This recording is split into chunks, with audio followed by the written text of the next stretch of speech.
Hello friends, welcome back to our YouTube channel. Friends, ఈ రోజు మీకు ఏం చెప్పబోతున్నానంటే ఒక ముఖ్యమైన విషయం అన్నమాట. అది వచ్చేసి ఏంటిదంటే మనం డైలీ కాల్స్ అయితే మాట్లాడుతూ ఉంటాం కదా. ఈజీగా రోజుకి ఒక 2-3 కాల్స్ అన్న స్కామ్స్ నుంచి అయితే రావడం జరుగుతుందన్నమాట.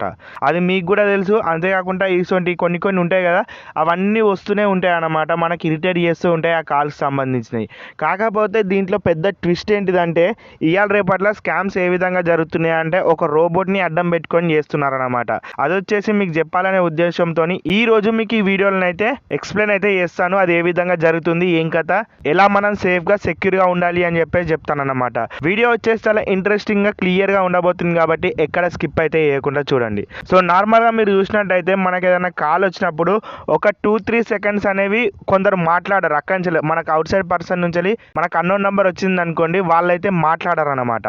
అది ఎందుకు మాట్లాడాలంటే అది వచ్చేసి మనకు రోబో అనేది ఒక కాల్ చేస్తూ ఉంటుంది. రోబోట్ బాట్స్ ఉంటాయి కదా, అవిటి నుంచి మనకు కాల్ చేస్తూ ఉంటారు అన్నమాట. ఆ 2-3 సెకండ్స్ అనేది మనం యాక్టివ్లో ఉన్నామా లేకపోతే మనం రెస్పాన్స్ ఇచ్చాం అనుకోండి, ఒకవేళ మనం హలో అన్నాం అనుకోండి, ఆ రోబో ఏం చేస్తుంది, స్కామర్కి అయితే మన నంబర్ పంపేసి ఈ పర్సన్ ఎవరో ఆన్లైన్లో ఉన్నాడు, ఈయన రెస్పాండ్ అవుతుండు, ఈయన యాక్టివ్లో ఉన్నాడు అని చెప్పేసి వాళ్ళకైతే ఇంటిమేషన్ పంపుతుంది అన్నమాట. సో దాని ద్వారా స్కామర్ ఎవరైతే ఉంటారో ఎంబటే యాక్టివ్ అయిపోయి ఏం చేస్తాడు, మీ కాల్ అయితే మాట్లాడుతూ ఉంటాడు అనమాట. ఫస్ట్ ఆఫ్ ఆల్ అతను అడిగే క్వశ్చన్ ఏంటిది, మీ అందరికి తెలిసిందే. వాళ్ళకి ఆటోమేటిక్గా మీ పేర్లు అనేది తెలిసిపోతాయి కాబట్టి వాళ్ళు ఏదో ఒకటి పెద్ద ఇవోటి చేస్తూ ఉంటారు కాబట్టి వాళ్ళ మీ పేర్లు మీ డీటెయిల్స్ మొత్తం తెలుసు. కాకపోతే వాళ్ళు మీ వాయిస్ని అనేది డిజిటల్ పరంగా వాడడానికి ఛాన్సెస్ అయితే ఉంటాయి అన్నమాట. ఫస్ట్ ఆఫ్ ఆల్ వాళ్ళు అడిగే క్వశ్చన్ ఏంటిదంటే, మీ పేరు ఫర్ ఎగ్జాంపుల్ ఇప్పుడు రాజు అనుకోండి, నేను రాజుతోనే మాట్లాడుతున్నానా అని చెప్పేసి అడుగుతారు అనమాట. మనం ఏం చేస్తాం, ఈజీగా అవును అని చెప్తాం, లేకపోతే ఎస్ అని చెప్పేసి చెప్తాం అనమాట. సో వాళ్ళు ప్రొఫెషనల్ వేలో అడుగుతారు కాబట్టి మనం ఆటోమేటికల్లీ మనం ఇంగ్లీష్లో ఎస్ అని అయితే చెప్పేస్తాం. అంతేకాకుండా ఇప్పుడు నేను మీతో మాట్లాడదాం అనుకుంటున్నా, మీరు కన్ఫామ్గా ఆన్లైన్లో ఉన్నారా, మీరు కన్ఫామ్గా ఫ్రీగా ఉన్నారా అని చెప్పేసి అడుగుతారు అనమాట. మనం ఏమంటాం, ఎస్ ఐ కన్ఫర్మ్ అని చెప్పేసి చెప్తామన్నమాట. ఈ రెండు మాటలు ఏమైతే ఉంటాయో ఇవి వచ్చేసి వాళ్ళు దేని గురించి వాడతారంటే మన ఫైనాన్షియల్ ట్రాన్సాక్షన్ చెక్ చేయడానికి అయితే వాడతారన్నమాట. అవును ఫ్రెండ్స్, ఈ రెండు ఆప్షన్స్ ఏవైతే ఉంటాయో మన వాయిస్ అనేవి వాళ్ళు ఆటోమేటిక్గా రికార్డ్ చేసుకొని అక్కడ మందం కట్టింగ్స్ అనేవి వేసుకొని మన వాయిస్ ద్వారా మన అకౌంట్ అనేది యాక్సెస్ చేయడానికి అయితే ఉంటుంది అనమాట. ఒకవేళ మనం ఈ విధంగా ఆన్సర్స్ ఇచ్చినట్టయితే, సో అందరు అదే విధంగా ఇస్తారు కదా అని చెప్పేసి మీకు అయితే డౌట్ రావచ్చు. కాకపోతే ఇప్పటి నుంచి మీరేం చేస్తారంటే ఆ 2 క్వశ్చన్లు ఏవైతే అడుగుతారో దానికి మీరు ఏమైతే ఆన్సర్ ఇవ్వాలంటే, ఎప్పుడైనా మీకు సిచ్యువేషన్ ఈ విధంగా జరిగినప్పుడు అయితేనే ఈ విధంగా అయితే చేయండి. దాని నుంచి మీరు ప్రొటెక్టెడ్ అయితే ఉంటారు అనమాట. వాళ్ళు మీ పేరు అడిగినప్పుడు మీరేం చెప్తారంటే మీరెవరు అని చెప్పేసి అడగండి, లేకపోతే నీకెందుకు అని చెప్పేసి ఆ విధంగానైతే కొట్టే లెక్క మాట్లాడండి. అంతేకాకుండా ఇప్పుడు నెక్స్ట్ ఆప్షన్ ఏంటిది, మీరు కన్ఫామ్గా యాక్టివ్లో ఉన్నారా, నేను మీతో మాట్లాడదాం అనుకుంటున్నా అని చెప్పేసి అన్నారనుకోండి, మీరేం చేస్తారు, అసలు ఇది దేనికి సంబంధించిన కాలు, అంతేకాకుండా మీరు ఎందుకు నాతో మాట్లాడాలి అని అనుకుంటున్నారు అని చెప్పేసి అడగండి అనమాట. ఈ విధంగా అడిగినట్టయితే ఏమవుతుంది అంటే వాళ్ళకు మనం నుంచి ఎటువంటి ఆన్సర్స్ అయితే వాళ్ళ పరంగా సేఫ్ సైడ్లో అయితే ఉండే అన్నమాట. ఎందుకంటే మనం ఈ విధంగా అడిగినట్టయితే వాళ్ళకి ప్రూఫ్స్ అనేవి ఉండే అన్నమాట. ఎస్ అని చెప్పేసి అన్నారు అనుకోండి, ఆటోమేటిక్గా ఓకే నువ్వే కన్ఫర్మ్ చేసినావు అని చెప్పేసి వాళ్ళకి ప్రూఫ్ అనేది ఉంటుంది అన్నమాట, మన నంబర్ పైన ఏమన్నా జరిగినట్టయితే. అంతేకాకుండా ఈ విధంగా అవి కన్ఫర్మ్ అన్నట్టు కూడా మీరు అన్నారు అనుకోండి, వాళ్ళకి ఇంకో పెద్ద బెనిఫిట్ అయితే జరుగుతుంది. కాబట్టి కంపల్సరీగా మీరేం చేస్తారు, ఈ విధంగా ఇంతకుముందు చెప్పినట్టుగా కొట్టే విధంగానైతే మాట్లాడాలన్నమాట.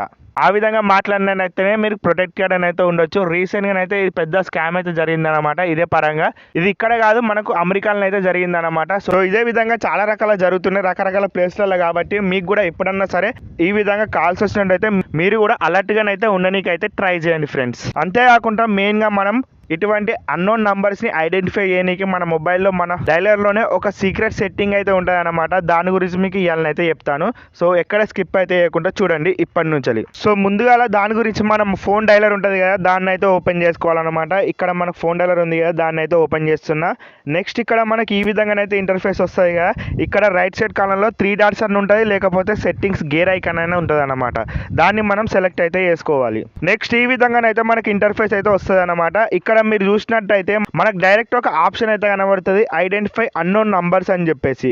దీని మీద మనం ప్రెస్ అయితే చేసుకోవాలి. నెక్స్ట్ ఈ విధంగానైతే మనకి ఇంటర్ఫేస్ వస్తుంది అనమాట. చాలా మందికి ఈ ఆప్షన్ వచ్చేసి బై డిఫాల్ట్గా ఆఫ్లో అయితే ఉంటుంది అనమాట. ఇక్కడనే ఈ ఆప్షన్ కింద మీరు చదివినట్టయితే upload and identify unknown phone numbers from call history and text messages అని చెప్పేసి ఉంది కదా. ఈ ఆప్షన్ ఏం చేస్తుంది అంటే పర్టికులర్గా ఏవైతే అన్నోన్ నంబర్స్ ఉంటాయో వాటికి సంబంధించిన డాటా అనేది ఎక్కడి నుంచి వచ్చింది, అసలు ఇది నెంబర్ ఒరిజినలా కాదా అని చెప్పేసి రిపోర్ట్ అయితే ఇస్తూ ఉంటుంది అనమాట. అంతేకాకుండా మనకు కాల్ వచ్చినప్పుడే డైరెక్ట్ ఇది స్కామ్ కాలా లేకపోతే స్పామ్ కాలా అని చెప్పేసి చూపెడుతూ ఉంటుంది అనమాట. మనం దాన్ని బట్టి మనం లిఫ్ట్ చేయాలా లిఫ్ట్ చేయొద్దా అని చెప్పేసి మీకు ఈజీగా అయితే అర్థం కావడం జరుగుతుంది. కాబట్టి సో దీన్ని అయితే మనం టర్న్ ఆన్ అయితే చేసుకోవాలి ఫ్రెండ్స్. సో ఈ విధంగా చేసుకున్న తర్వాత మనకు మెసేజ్ కూడా ఇది స్పామ్ మెసేజెసా లేకపోతే స్కామ్ మెసేజెసా అని చెప్పేసి కూడా మనకు ఇంటిమేషన్ అయితే ఇస్తుంది అనమాట. దాన్ని బట్టి మనం ఎంతో కొంత అలర్ట్గా అయితే ఉండొచ్చు. కాబట్టి కంపల్సరిగా ఫోన్ కూడా ఇచ్చింది కాబట్టి ఈ ఆప్షన్ని కూడా మీరు ఎనేబుల్ అయితే చేసుకొని పెట్టుకోండి. సో ఈ విధంగా ఫ్రెండ్స్ ఈ సెట్టింగ్ కనుక మీరు ఎనేబుల్ చేసుకున్నట్టయితే కంపల్సరిగా మీరు ఎంతో కొంత ప్రొటెక్టెడ్ అని అయితే ఉండొచ్చు అనమాట. అంతేకాకుండా ఇంకా వేరే ఫోన్లలో ఇంకా వేరే సంబంధించిన స్పామ్ కాల్ సంబంధించిన డిటెక్షన్ అయితే ఉంటుంది, ప్రొటెక్షన్ అయితే ఉంటుంది. వాటిని కూడా చెక్ చేసి మీరు ఎనేబుల్ అయితే చేసుకోవాల్సి ఉంటుంది. సో ఫైనల్గా ఫ్రెండ్స్ ఇది ఈరోజు వీడియో మీకు ఎంతో కొంత హెల్ప్ఫుల్ అయింది. అంతేకాకుండా ఈ ఇన్ఫర్మేషన్ వచ్చేసి చాలామంది తెలియదు. ఇవాళ రేపట్లో ఈ స్కామ్ అనేది కొత్తగా జరుగుతుంది కాబట్టి మీరు ఒక 10 మందికి షేర్ చేసి మీరు కూడా వాళ్ళని ఎంతో కొంత ఎడ్యుకేట్ చేయండి. అంతేకాకుండా వాళ్ళకి హెల్ప్ చేసిన వాళ్ళు అవ్వండి. సో మీ ఫ్యామిలీ మెంబర్స్కైనా ఎవరికైనా షేర్ అయితే చేయండి ఫ్రెండ్స్. సో ఫైనల్లీ ఫ్రెండ్స్ ఇది ఈరోజు వీడియో. మీకు కనుక నచ్చినట్టయితే లైక్ చేయండి. నెక్స్ట్ వచ్చే వీడియోలో ఇంకో కొత్త టాపిక్తో కలుద్దాం. Bye friends.